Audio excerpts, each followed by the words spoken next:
Title: Nurse save a little girl from wolf attack in forest. Unaware her dad is a billionaire, he did. Part 1. The Girl in the Snow. It was supposed to be a quiet evening. Maya Robinson had just finished her shift at the town's small health clinic. Snow had started falling around 4 p.m., soft and relentless, blanketing the streets of Fair Hollow in pure white silence. She tightened her scarf, her breath coming out in little clouds as she walked toward the bus stop. That's when she saw her.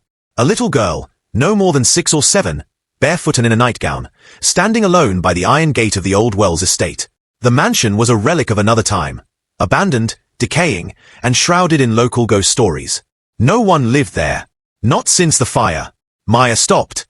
Her first instinct was to check if the child was okay, but something about the girl made her pause. Pale skin, long dark hair soaked in snow, and eyes so vividly blue they looked almost otherworldly. "Sweetheart? Are you lost?" Maya called gently, taking a step forward.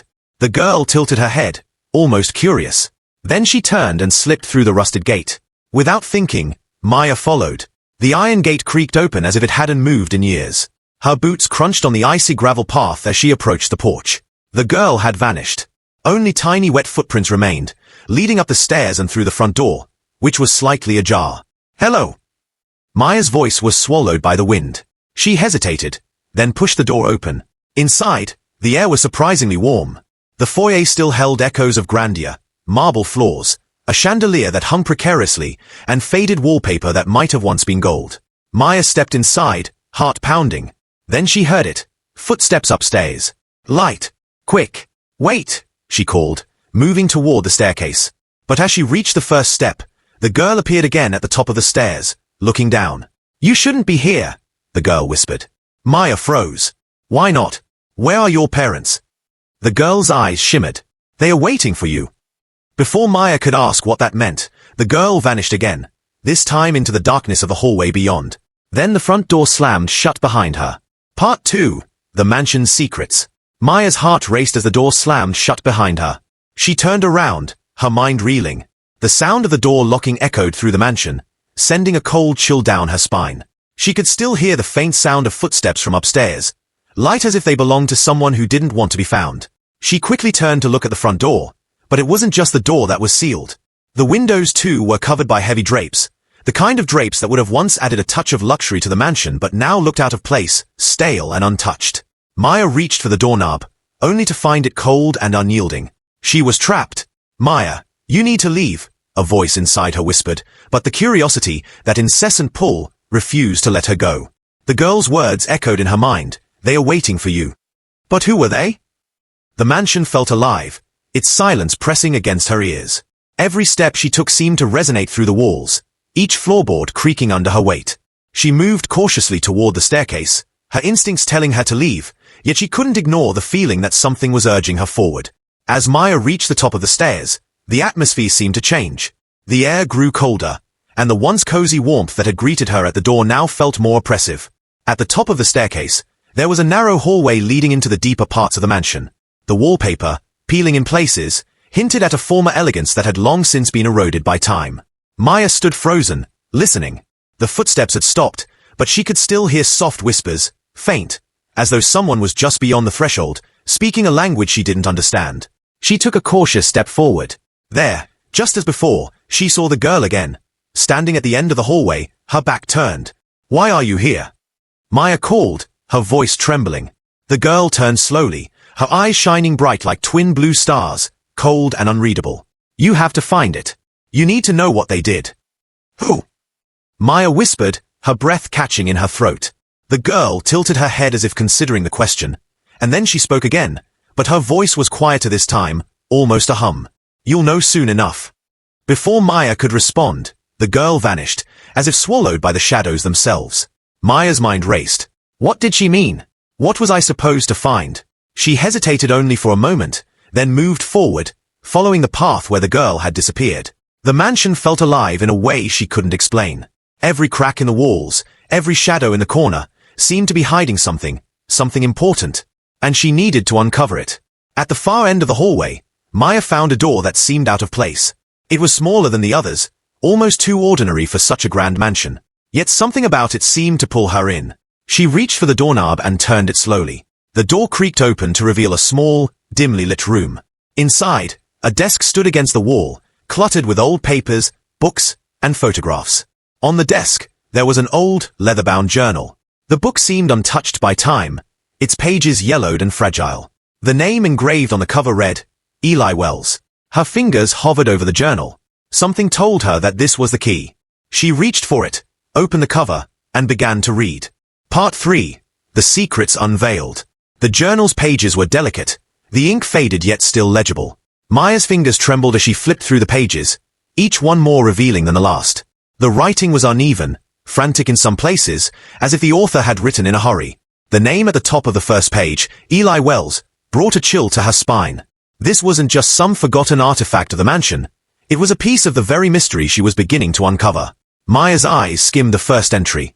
It was dated just before the fire that had destroyed the estate. The mansion is cursed. I have found the symbols. They are in the walls, hidden behind the tiles and beneath the floorboards. I must be careful. The more I uncover, the more they watch. I hear their whispers at night, calling my name. I don't know how much longer I can stay here. The entry was chilling in its simplicity. Whoever Eli Wells had been, he had known something terrible, something that had driven him to write in secrecy. Maya's breath caught in her throat. She could feel it, an unsettling presence creeping over her. The next pages were filled with drawings, maps of the mansion, and strange symbols she didn't recognize. One drawing stood out, though. It depicted the very room she was standing in, with an ominous red X marking a spot in the center of the floor. The journal noted that something had been hidden there, something that had been buried away, perhaps for good reason. Maya's mind raced. What was it? The hairs on the back of her neck stood up, and she felt the undeniable pull to look beneath the floor. Could this be the answer she had been searching for? Without thinking, she moved to the center of the room. The floor was cold beneath her boots, and the feeling of dread grew stronger. She knelt down, running her hands over the wooden boards. There had to be something. The drawing had been specific. This exact spot was where the secret was hidden. Her hands trembled as she pressed her palms to the floor, feeling for a loose board or hidden latch. Then, with a faint creak, a section of the floor shifted beneath her. Maya's heart skipped a beat. She pulled harder, and the board gave way, revealing a small trapdoor. Her fingers wrapped around the cold metal handle and she pulled it open, the sound of the hinges groaning in the silence. The musty smell of earth and decay filled the air. Inside was a small, stone-walled chamber, lit only by the dim light that filtered through the open door. There, lying in the center of the chamber, was an old chest, its surface covered in dust and cobwebs.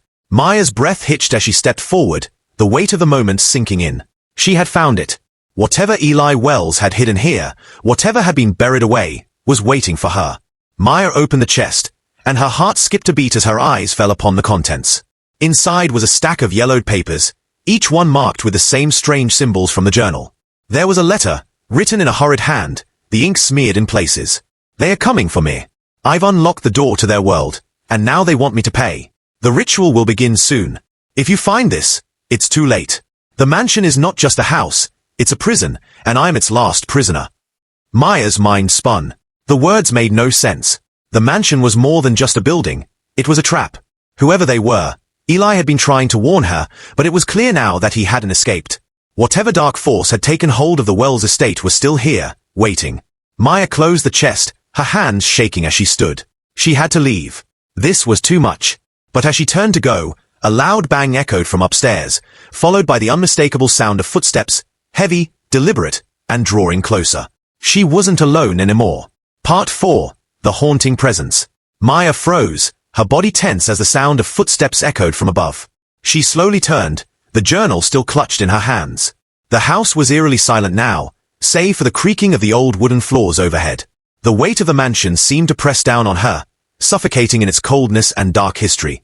The footsteps continued, slow, deliberate, as though someone was pacing in the room just above her. Who is up there? Maya's mind raced. No one had lived in this house for years, not since the fire that had left it abandoned and decaying. The fire that had claimed the lives of the Wells family, or so the local legends claimed. But now it seemed something else was haunting the old mansion. Something that had been waiting, hidden in the shadows. Something that had been watching her ever since she had entered. She took a step back, her eyes darting around the room, looking for an escape route. The trapdoor was still open behind her. The chest now closed once more, as though the secrets it held were sealed for good. There was nowhere else to go but upstairs. Do I really want to know what's up there? The decision was made for her when the footsteps suddenly stopped. Then, a voice. A whisper, so faint, she almost didn't hear it. Leave, before it's too late. Maya's heart raced, her pulse pounding in her ears. The voice was calm, almost soothing, but there was an undeniable chill in the air, a coldness that seeped into her bones. She couldn't stay here. She had to find out what was going on, why the Wells estate was so cursed. But at the same time, she didn't want to be caught by whoever, was lurking in this house. But the voice spoke again, louder this time. Come upstairs. See for yourself. Maya felt her body move before her mind could catch up. Her feet carried her toward the staircase, each step creaking under her weight. She reached the landing and paused, taking in the dark hallway ahead of her. The shadows seemed to stretch farther than they should, as if the house itself was alive, its walls breathing. She took another step, then another. At the end of the hallway, she saw it. A door, slightly ajar, the dim light spilling from the cracks. The door that led into the room where Eli Wells had drawn the map. The same room that had been marked with an X in the journal. The room that held the truth. Maya approached it slowly, her breath coming faster now. She reached for the handle, but as soon as her fingers touched it, the door swung open on its own, as if something, or someone, was waiting for her. Inside, the air was thick with dust, but something else lingered, a faint smell of decay. The room was small, cluttered with old furniture, some of it covered in sheets. The walls were lined with strange symbols, similar to the ones she had seen in the journal. There, in the center of the room, was an altar. It looked like it had been hastily constructed, covered in strange artifacts and candles, some of which were still flickering in the dim light. And standing beside the altar, his back to her, was a man. Maya's heart skipped a beat. Eli Wells, she whispered, though she didn't know why she asked. The figure turned, revealing a face she'd never seen before but felt unnervingly familiar. His eyes, dark and hollow, seemed to pierce through her, as if he had been waiting for her arrival all along. You shouldn't have come, the man said, his voice low, almost hypnotic. But now that you're here, you have a choice to make. Maya felt the ground shift beneath her feet. The room seemed to spin as she tried to process what was happening. She was trapped. But by what? And who was this man? Who are you? She asked, her voice shaking. I was the last one to unlock the secrets of this place, the man said, his voice growing cold. But I couldn't leave. Neither can you. Maya's breath caught in her throat. She realized now, the man in front of her wasn't just Eli Wells. He was someone, or something, else entirely. And whatever had happened to him, it was about to happen to her too. The shadows in the room seemed to shift, curling around her like tendrils, whispering her name. You've opened the door, the man said, his smile twisted. Now, you'll never be free. Before she could react, the lights flickered, plunging the room into darkness. Part 5. The door to the other side. Maya stood frozen in the pitch-black room, her breath ragged in the silence.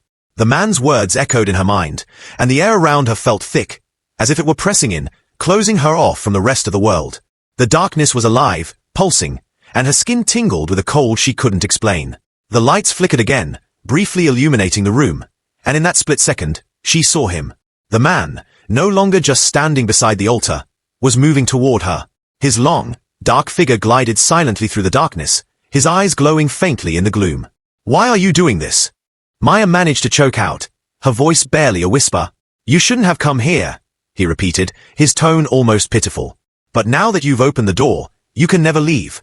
His eyes locked onto hers, and a strange force pulled at her chest, as if something inside her was trying to break free. Panic surged in her, and she stumbled backward, her hand reaching out to grasp the nearest object for support. Her fingers brushed against the cold stone of the altar, and that's when she saw it. A symbol, etched deeply into the surface of the altar, a symbol she had seen before. It was the same one that had appeared throughout the journal, the one that seemed to be tied to the mansion's curse. Her eyes widened in realization. This isn't just a house. It's a gateway. She quickly turned toward the exit, but before she could move, the door slammed shut with a deafening bang. Maya spun around, her heart racing. The shadows were thickening, swirling toward her, and she could feel the presence of something ancient and powerful closing in on her. The man smiled again, but it wasn't a comforting smile.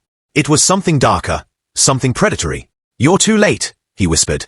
The door is open, and now, it will claim you too. Maya's eyes darted around the room, searching for an escape. The altar, the strange symbols, they weren't just for show. They were part of the ritual, the key to whatever had kept the Wells estate trapped in this nightmare for so long. She couldn't stay here.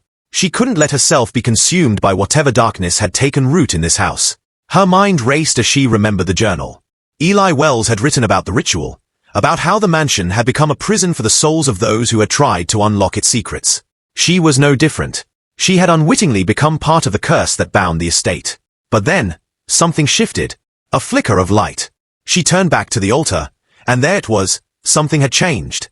The symbols etched on the stone were glowing, faintly at first, then brighter, pulsing in time with her heartbeat. The ritual. Maya's eyes widened with realization. The ritual wasn't just about opening the door, it was about closing it. And only by breaking the cycle could she hope to stop the curse from claiming her as its next victim. With newfound determination, she stepped forward, her fingers brushing against the glowing symbols. The moment she touched them, a shockwave of energy surged through her, causing the walls to tremble. The man's expression twisted in fury as the altar began to rumble, the symbols burning brighter. Maya's heart raced as she pushed against the energy, her mind focused on one goal, closing the door. She whispered a word, a command she didn't fully understand but somehow knew she had to say. The moment the word left her lips, the room shuddered violently, and the air thickened with an almost suffocating force. Then, the light exploded.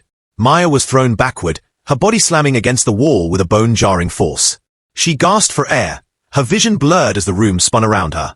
But when the dust settled, she opened her eyes to find nothing. The room was empty. The man was gone. The altar was silent, the glowing symbols now faded to nothing. Maya slowly pushed herself up, her mind reeling from the chaos that had just unfolded. She was alone. She rushed toward the door, her heart pounding in her chest. The door creaked open as if it had never been shut, and she stumbled into the hallway, gasping for breath. Outside, the snow had stopped falling. The sky was dark, but the oppressive feeling that had hung over the mansion was gone. The air was still, and for the first time since entering the Wells estate, Maya felt a sense of relief. But she knew this was only the beginning. The mansion was no longer a prison, but it was far from being at peace. Please like, subscribe, and share the channel. Part 6. The Final Truth. The mansion stood as it always had, its dark windows staring like hollow eyes into the night. For Kate, it felt as though every step she took was echoing within the walls of her mind. The more she tried to understand, the more elusive the answers became. She stood outside, just beyond the rusted gate, watching the place that had now consumed her every thought. The girl's cryptic words haunted her. "They are waiting for you." Who were they? And why had the girl led her here, back to the place that no one dared to approach? After the door had slammed shut behind her, she hadn't been able to get back in. But tonight was different. Tonight, she was going to finish this, no matter the cost. Kate had spent the past few days searching for any clue that could explain the mansion's secrets. But the more she uncovered, the more tangled the mystery became. She'd spoken to old residents of the town, gone through newspaper clippings, and even visited the local library for records. What she learned was chilling. The Wells estate had been the site of a terrible tragedy, a fire that claimed the lives of the original owners, the Wells family. But there was more to the story, something Kate hadn't been able to decipher, until now. The girl's warning kept ringing in her mind. "They are waiting for you." Determined, Kate took one last deep breath before walking through the gate once more, her boots crunching against the frost-covered ground. The wind howled through the trees, and as she approached the mansion's entrance, the doors opened for her, almost as though it were expecting her. The interior had changed. Where once the house had been dark and unwelcoming, now there was a strange warmth to the air. The foyer was brighter, the chandelier above her flickering as though it had been dusted off and set aglow again. The walls were lined with portraits of people who once lived there, their faces frozen in time, staring down at Kate as she moved through the vast hallway. At the end of the hallway was a door she hadn't noticed before. This one was not dusty or abandoned. It was polished, gleaming, and beckoning. She could hear whispers coming from beyond, familiar voices that seemed to call her name. With no more hesitation, she turned the handle. The room was unlike anything she had ever seen. An office, but not one that was of this world. The air was thick with old leather-bound books and strange artifacts that had not been touched in decades. The room looked like it belonged to someone powerful, someone who had known much about the estate's twisted history. But it wasn't just the room that caught her attention. It was the man sitting behind the large mahogany desk. His face was familiar. It was the same man she had seen in the photographs, the patriarch of the Wells family. "You've come," he said in a low voice, his tone almost sorrowful. "I was hoping you would." Kate took a step forward, her heart racing. "What is this place? Why did you call me here?" The man stood slowly, his old bones creaking as he approached her. "You need to understand," he said, his voice carrying a weight of regret. The girl you've seen. She isn't just a spirit. She's the key to everything. To the fire. To the tragedy that befell us. Kate's eyes widened. The girl is connected to the fire. Yes, he nodded gravely. But she was never supposed to die. She was taken from us, just like the others. The fire wasn't an accident. It was a ritual, one that we started to cleanse this estate of its curse. But something went wrong. The souls that were lost that night, they never left. Kate felt the ground beneath her feet tremble. The truth was unfolding before her, layer by layer, each revelation more horrifying than the last. The Wells estate wasn't just a haunted house. It was a prison, holding souls of the innocent. Souls that had been cursed by a mistake made long ago. You're saying that the fire wasn't an accident, she whispered, barely able to process the weight of his words. No, the man replied. It was no accident. It was meant to purge us all, my family, the estate, the curse. But instead, it trapped us here. And now, the girl is the only one who can break the cycle. She's waiting for you to release her, to free us all. The man's expression turned desperate. The fire didn't destroy us. It only bound us. We need you to finish what was started, Kate. You need to let us go. Kate's chest tightened. The weight of his plea was crushing. Could she really do this? Could she release the souls of the family trapped within these walls? With trembling hands, she turned toward the door. But as she stepped toward it, a voice echoed from the shadows behind her. You're not done yet, the girl's voice whispered. You still have one more choice. Kate turned to see the little girl standing there, her eyes wide and pleading. What choice? Kate asked, her voice barely a whisper. The girl stepped forward slowly. The mansion, it's not just a prison. It's a trap. And you're the final piece to setting us free, or letting us remain trapped forever. Kate's heart pounded. The girl was right. She had come here to unlock the truth. But now she realized the decision was hers alone. Would she free the souls of the Wells family? Or would she let them remain in their cursed prison? The air in the room grew heavy as Kate stood frozen in place. The fate of the mansion, the family, and the girl all rested on her next move. She had come to this estate seeking answers. Now, she would leave with something much more dangerous. The power to end the curse, or become part of it forever.